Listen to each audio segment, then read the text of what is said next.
రాధానైతే ఇంకా దుర్గా అయితే కిడ్నాప్ చేయకుండా క్షేమంగా ఇంటి దగ్గర తీసుకొని వచ్చి దింపి ఒక లవర్తో మాట్లాడినట్టు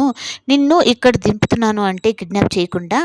ఏం ఆలోచించానో ఆలోచించు దుర్గా రాధా అన్నట్టుగా మాట్లాడేసి తనకు ప్లేన్ కిస్ ఇచ్చేసి వెళ్తూ ఉంటాడు. ఇంకా ప్రియా దమయంతి అయితే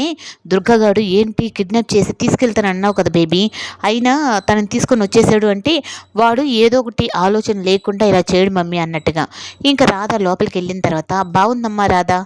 బయటేమో ప్రియుడు, ఇంట్లో ఏమో మొగుడు, విక్రమ్ భారీగా ఇంట్లో ఉన్నావు, ప్రియుడిగా తను బయట ఉంది అని చెప్పనని ఇప్పుడు ఎవరు ఆటోలో వచ్చిందో అడగండి, అసలు తనకు నాకు సంబంధమే లేదు అని చెప్పనన్న వ్యక్తే ఇప్పుడు తన ప్రియుడే తనని ఇక్కడ దింపేసి వెళ్ళాడు అన్నట్టుగా చెప్పేటప్పటికి ఇంక సునందానైతే అందరి ముందు ఏంటి సునంద నీ కోడలు చాలా ఉత్తమరాలు అన్నావు కదా, అంటే ఇంట్లో భర్త బయట ప్రియుడు అన్నట్టుగా నీ కూతురు నీ కోడలు క్యారెక్టర్ ఉంది అంటే ఇంక బామ్మగారు కూడా అయితే ఇలాంటి పిల్లని నీ కోడలని చెప్పుకుంటున్నావా నువ్వు సునంద అని ఇంకా అందరూ తల ఒక మాట సునందని అలాగే రాధని అందరూ అంటారు. ఇంకా రాధ అయితే ప్రాణం చచ్చిపోయినంత బాధపడుతుంది. ఇంకా ఒక్కటే కూర్చొని ఆలోచిస్తూ బాధపడుతూ ఉంటే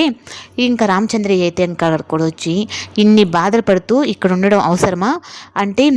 ఇంకా భూమిలోకి విత్తనం అనేది వెళ్ళిన తర్వాత అది మంచిదా చెడ్డదా అనేది భూమికి తెలుస్తుందా, ఇప్పుడు నాలో లోపాలు ఉన్నాయి అని చెప్పని వీళ్ళందరూ అనుకుంటున్నారు, నాలో ఏ లోపం లేదు అని చెప్పని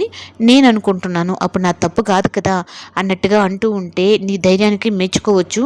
కానీ ఒక సాటి ఆడపిల్లగా నేను తండ్రి లాంటి వాడిని కదా, నీకు చెప్పాల్సింది చెప్తున్నాను, ఇన్ని బాధలు పడుతూ ఇంట్లో ఉండొద్దు అని అంటే అడుగు పెట్టిన తర్వాత అది ముళ్ళదారైనా సర్దుకొని పోవాలి అన్నది నా నిర్ణయం అని చెప్పనని